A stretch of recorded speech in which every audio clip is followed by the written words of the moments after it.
कहते हैं कि दुनिया में मन सबसे ज्यादा शक्तिशाली चीज होती है।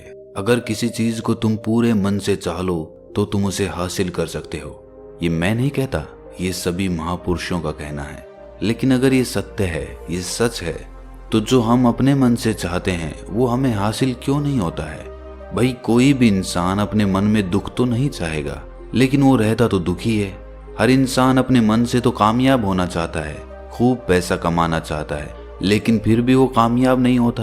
भला ऐसा दुनिया में कौन इंसान होगा जो अपने मन में ये चाहेगा कि मैं नाकामयाब रहूं या मैं पैसा ना कमाऊं? सोचने की बात है। तो इसमें दो चीजें निकल के सामने आती हैं। या तो वो महापुरुष गलत थे जिन्होंने ये बात बोली कि मन से चाही हुई चीज हासिल हो जाती है, या फिर हम गलत हैं। आज की कहानी जो मैं आपको सुनाने वाला हूँ उसमें आपको एक ऐसा मंत्र मिलेगा। उसे समझने के बाद आपको एक ऐसा मंत्र पता चलेगा जिससे आप ये समझ पाएंगे कि अपने मन से कोई भी चीज कैसे करवाई जाती है, मन में किसी भी बात का बीज कैसे बोया जाता है। ये इस कहानी से आपको अच्छी तरह से समझ में आ जाएगा, और इससे आप ये भी समझ पाएंगे कि आकर्षण का नियम, लॉ ऑफ अट्रैक्शन कैसे काम करता है। कहानी छोटी सी है लेकिन बहुत ही गहरी है। इससे पहले कि आप इस कहानी में खो जाएं, इस चैनल को सब्सक्राइब जरूर कर लें। तो चलिए ये कहानी शुरू करते हैं। एक बार की बात है, एक आदमी के जीवन में सिर्फ दुख ही दुख थे। वो जो भी काम करता उस बेचारे का वो काम पूरा ही नहीं होता।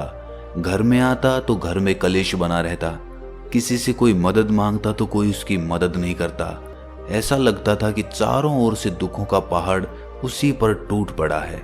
उसे समझ नहीं आ रहा था कि मैं इन दुखों से पार कैसे पाऊं। वो दिन रात यही सोचता रहता कि अपने दुखों से छुटकारा कैसे पाना है। इसी कारण से वो रात में सो भी नहीं पाता था। उसकी आंखों के नीचे बड़े बड़े काले घेरे बन गए थे, जो इस बात का प्रतीक थे कि वो आदमी कितना दुखी है और कितना चिंतित है। कभी कभी तो उसके मन में आत्महत्या करने के भी ख्याल आते थे, लेकिन अपने परिवार की चिंता करके वो ये कदम नहीं उठा पाता था। वो इतना दुखी हो गया कि उसने निर्णय किया कि वो इन दुखों से छुटकारा पाके रहेगा। इसके लिए चाहे उसे कितनी भी मेहनत करनी पड़े, कुछ भी करना पड़े, चाहे अंगारों पे चलना पड़े, लेकिन इन दुखों से छुटकारा हासिल करके रहेगा। ऐसे ही एक दिन उसने अपने मित्र से पूछा कि मैं अपने जीवन को कैसे सुधारूं। उसके मित्र ने उसे बताया कि तुम किसी बाबा के पास जाओ। बाबाओं के पास ऐसा मंत्र होता है जिससे सारे दुख मिट जाते हैं, जीवन खुशियों से भर जाता है और धन संपदा भी हासिल हो जाती है। तुम किसी ऐसे बाबा को ढूंढ लो, बस तुम्हारा काम बन जाएगा। उस आदमी के मन में ये बात पूरी तरह से पक्की बैठ गई कि कोई बाबा ही मेरा दुख दूर कर सकता है, और इसीलिए उसे किसी भी बाबा के बारे में पता चलता तो वो उस बाबा के पास पहुंच जाता। वो उस बाबा को अपनी समस्या बताता और उससे उसका समाधान पूछता और कहता कि बाबा, मैं कुछ भी करने के लिए तैयार हूं, लेकिन मेरी इन समस्याओं से मुझे छुटकारा दिला दीजिए। आप जो कहेंगे मैं वो करूंगा, लेकिन मेरे जीवन को सुधार दीजिए। बाबा उसे कुछ टोने टोट के बता देते थे करने के लिए, और बदले में दान दक्षिणा ले लेते थे कि ये टोना टोटका करने के बाद तुम्हारे घर में सुख शांति बनी रहेगी, बस इस टोटके को पूरी विधि के साथ करना। वो आदमी घर लौटकर पूरी विधि के साथ टोने टोटके करने लगा, लेकिन बहुत टोने टोटके करने के बाद भी उसके जीवन में कुछ बदलाव नहीं आया। इसके विपरीत उसका जीवन और ज्यादा दुखी हो गया। जो भी बाबा उसे टोना टोटका देता था वो बदले में उससे दान दक्षिणा लेता था, जिससे उसका धन भी धीरे धीरे खत्म हो रहा था। इससे उसके जीवन में दुख और ज्यादा बढ़ गए। तब उसे लगा कि बाबाओं के पास जाने से तो मेरे जीवन में दुख कम होने की बजाय बढ़ते ही जा रहे हैं, तो मुझे क्या करना चाहिए? बाबाओं के पास जाऊं या ना जाऊं? फिर एक दिन एक आदमी ने उसे बताया कि तुम अपने घर में किसी पंडित को बुलाकर हवन करवा लो। हवन होगा, घर शुद्ध हो जाएगा। कोई भी बुरी ऊर्जा होगी घर में तो वो घर से बाहर चली जाएगी। किसी पंडित को बुलाकर पूरे विधि विधानों से मंत्रोच्चारण कराओ और हवन कराओ, जिससे घर में सुख शांति आए। उस आदमी के मन में ये बात बैठ गई और उसने एक पंडित को अपने घर पर बुलाकर हवन करवा दिया। हवन अच्छी तरह से संपन्न हुआ। बदले में पंडित ने भी अच्छी दान दक्षिणा ली और उसके बाद वो वहां से विदा हो गया। लेकिन कुछ दिनों के बाद उस आदमी को महसूस हुआ कि उसके जीवन में अब भी कोई बदलाव नहीं आया है। अब वो आदमी पूरी तरह से दुखी हो गया और ज्यादा परेशान हो गया। अब तो उसे लगने लगा था कि मेरे जीवन में से दुख कभी खत्म ही नहीं होंगे। और यही सोच सोच कर उस आदमी का बुरा हाल हो गया था। फिर एक दिन उसे अपने मित्र से एक ऐसे बाबा के बारे में पता चला जो समाधान बताने के लिए कोई दान दक्षिणा नहीं लेता था। उस आदमी को लगा कि ये बाबा दूसरे बाबाओं की तरह नहीं हो सकता, क्योंकि ये दान दक्षिणा तो लेता ही नहीं, और अगर दान दक्षिणा नहीं लेता तो ये सच में कोई सिद्ध बाबा होगा। और यही सोचकर वो उस बाबा के पास पहुंच जाता है। जब वो आदमी वहां पर पहुंचता है तो वो बाबा ध्यान में बैठे हुए थे। ये देखकर वो आदमी वहीं पर चुपचाप बैठकर ध्यान से बाहर आने का उनका इंतजार करने लगा। थोड़ी देर बाद बाबा ने आंखें खोली तो सामने एक दुखी और परेशान युवक को बैठे देखा। वो उसकी आंखों के नीचे काले घेरे देखते ही समझ गया कि ये आदमी अपने जीवन से कितना परेशान है।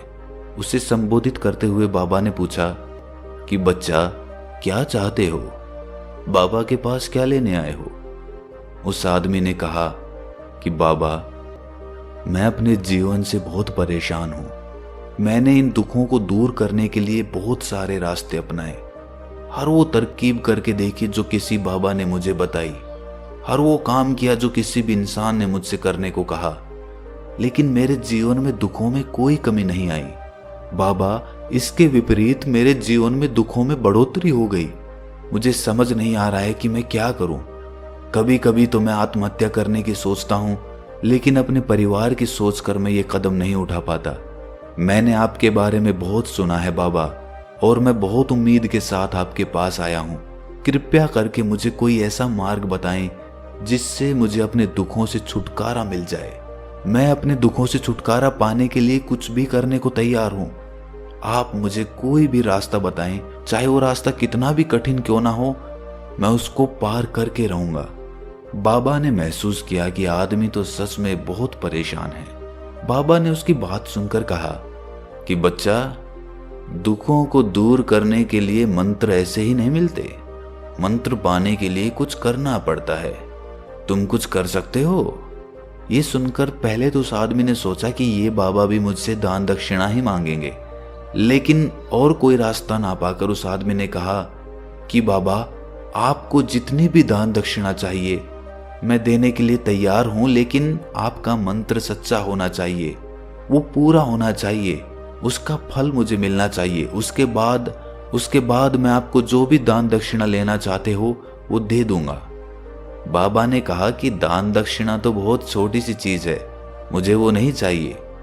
इस पर वो आदमी सोच विचार करके बोला, तो बाबा, मैं अंगारों पे भी चलने के लिए तैयार हूं, आप मुझे बस आज्ञा दीजिए।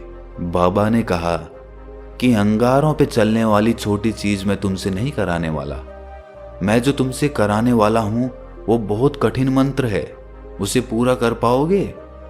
बाबा ने कहा कि बाबा, आप मुझे बताइए तो सही, मुझे करना क्या होगा, मैं कुछ भी करने को तैयार हूं।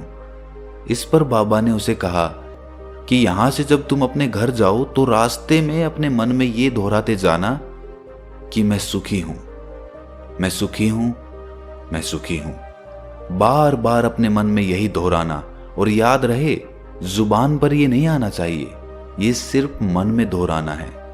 ये सुनकर वो आदमी बोला, बाबा, बस इतनी सी बात, ये तो मैं चुटकी बजा के कर लूंगा, लेकिन इससे होगा क्या? बाबा बोले कि इस मंत्र को करके देखो, वैसे भी तुमने इतने बाबाओं के मंत्र किए हैं तो इस मंत्र को भी करके देख लो। उस आदमी ने सोचा कि बाबा कुछ दान दक्षिणा तो ले नहीं रहे और छोटा सा मंत्र है, इसे तो मैं कर ही लूंगा। वो बोला, ठीक है बाबा, मैं ये मंत्र जरूर करूंगा। वो आदमी ये कहकर वहां से उठकर चलने लगा, लेकिन जैसे ही वो चलने लगा, पीछे से बाबा ने बोला कि बच्चा, एक बात याद रखना, जब तुम ये मंत्र अपने मन में दोहराओ तो तुम्हारे मन में बंदर के विचार नहीं आने चाहिए, बंदर का ख्याल भी नहीं आना चाहिए, तो ही ये मंत्र सिद्ध होगा। वो आदमी बोला, मुझे तो आज तक बंदर का कोई विचार नहीं आया, तो अब क्यों आएगा? आप चिंता मत करिए बाबा, मैं बस मन में यही दोहराऊंगा कि मैं सुखी हूं, मैं सुखी हूं। इसके अलावा बंदर का कोई विचार मेरे मन में नहीं आएगा। ये कहकर वो आदमी वहां से चल दिया। वो अपने मन में मैं सुखी हूँ, मैं सुखी हूँ ये दोहराता हुआ थोड़ी दूर ही चला था कि उसके मन में अचानक बंदर का ख्याल आ गया। बंदर का ख्याल एक बार आया और चला भी गया, लेकिन उस आदमी ने सोचा कि आज तक तो मुझे बंदर का कोई विचार नहीं आया, ये आज बंदर का विचार क्यों आ गया। और ऐसे करके उसने उस बंदर के विचार को पकड़ लिया। वो ये भूल गया कि मुझे क्या मंत्र दोहराना है और वो बंदर के बारे में सोचने लगा। जब थोड़ी देर बाद उसे फिर से होश आया तो वो फिर से अपना वही मंत्र दोहराने लगा जो बाबा ने उसे बताया था, मैं सुखी हूँ, मैं सुखी हूँ। लेकिन अचानक से उसे सामने एक बंदर दिखाई दिया और ये देखकर उसके मन में फिर से बंदर का विचार उठ गया और वो अपने अंदर से इस विचार को बाहर फेंकना चाहता था। वो चाहता था कि मेरे अंदर किसी भी तरह बंदर का विचार ना आए, लेकिन उसे तो सामने बंदर ही दिखाई दे गया। ऐसे ही जद्दोजहद करते करते वो घर पे पहुंचा और घर पे पहुंचने के बाद अपनी पत्नी को कहा कि हे बंदरिया, मुझे खाने में बंदर परोस दो। और जब उसे एहसास हुआ कि उसने क्या बोल दिया तो वो अपने बाल नोचने लगा। वो दीवारों में सर मारने लगा कि आज तक मुझे बंदर का कोई विचार नहीं आया और आज मुझे ये क्या हो गया है कि मुझे हर जगह बंदर ही बंदर नजर आ रहे हैं, ये कैसी माया है। यही सोच सोच कर वो आदमी रात भर सो नहीं पाया।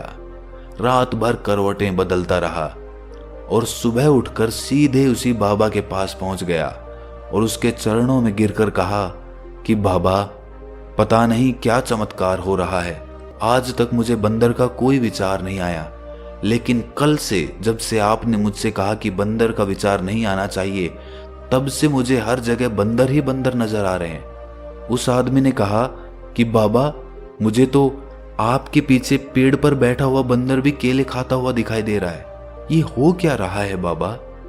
ये सुनकर बाबा हंसने लगे। बच्चा, मन का जाल एक ऐसा जाल है जिसे समझ पाना इतना आसान नहीं है। बंदर तो तुम्हारे रास्ते में पहले भी आते थे। जब तुम मेरे पास आए थे तो इन्हीं पेड़ों पे ये बंदर घूम रहे थे, लेकिन तब तुम्हारे ध्यान में ये बंदर नहीं था, तब तुम्हारे ध्यान में सिर्फ अपने दुख थे।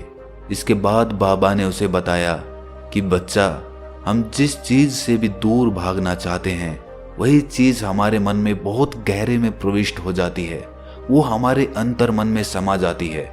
असल में हम जिस चीज से भी छुटकारा पाना चाहते हैं उससे छुटकारा इसीलिए पाना चाहते हैं कि वो हमारे साथ बहुत गहरे से जुड़ी हुई है, और हम जितना ही उससे छुटकारा पाना चाहते हैं वो उतनी ही गहरी हमारे मन में बैठती चली जाती है और आखिरकार वो हमारे अंतर मन में छा जाती है।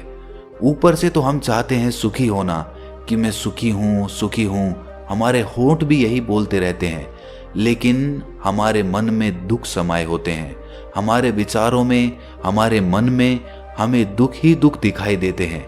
इसीलिए अपनी जुबान से बार बार ये बोलने से कि मैं सुखी हूँ, मैं सुखी हूँ, हम सुखी नहीं होंगे जब तक ये मंत्र हमारे अंतर मन में प्रविष्ट नहीं होगा। इस पर उस आदमी ने पूछा कि बाबा, लेकिन ये मंत्र हमारे अंतर मन में प्रविष्ट कैसे होगा। ये सुनकर बाबा ने कहा कि बच्चा, अपने दुखों से लड़ना बंद कर दो। जब तक तुम अपने दुखों को दूर करने की सोचते रहोगे तब तक वो दुख तुमसे चिपके रहेंगे, तब तक वो दुख तुम्हारे अंतर मन पर अपना राज जमाए बैठे रहेंगे। और जिस दिन तुम उन दुखों के बारे में सोचना ही छोड़ दोगे, उन दुखों से छुटकारा ही नहीं पाना चाहोगे, उसी दिन से तुम्हारी जिंदगी से दुख गायब हो जाएंगे। क्योंकि किसी भी चीज से छुटकारा पाने के लिए हमें उस चीज के बारे में सोचना पड़ता है, और हम जितना ही उस चीज के बारे में सोचते हैं वो उतनी ही गहरी हमारे मन में प्रविष्ट होती चली जाती है। हम अधिकतर समय दुखों के बारे में ही सोचते हैं। हम यही सोचते हैं कि हमारे जीवन में दुख है और हमें इससे छुटकारा पाना है।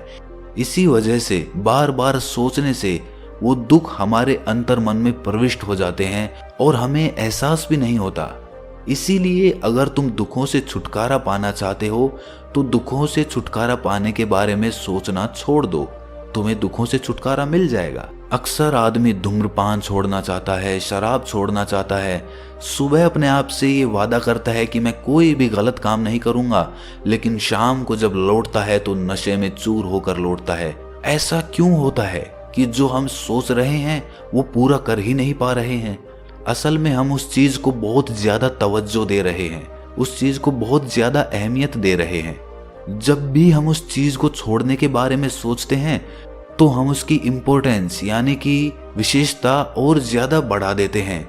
हमारा मन उस चीज के बारे में जितना ज्यादा सोचेगा, शराब या धूम्रपान छोड़ने के बारे में जितना ज्यादा सोचेगा, हमारा मन उतना ही उस चीज के पीछे ज्यादा भागेगा। हमें उस चीज से लड़ना नहीं है, बल्कि बिना सोचे गुजर जाना है। और अगर इस मंत्र को हम समझ लेते हैं तो हम अपने जीवन में जो भी पाना चाहते हैं उसे अपने अंतर्मन में डाल सकते हैं। और एक बार वो लक्ष्य हमारे अंतर्मन में बैठ जाता है तो फिर सफलता पाने में कोई समस्या नहीं आती, कोई दिक्कत नहीं आती। तो दोस्तों, कैसी लगी आपको ये कहानी कमेंट सेक्शन में ज़रूर बताएं, और अच्छी लगी तो इस चैनल को सब्सक्राइब करना ना भूलें। तो मिलते हैं अगली कहानी में, तब तक के लिए अपना ख्याल रखें।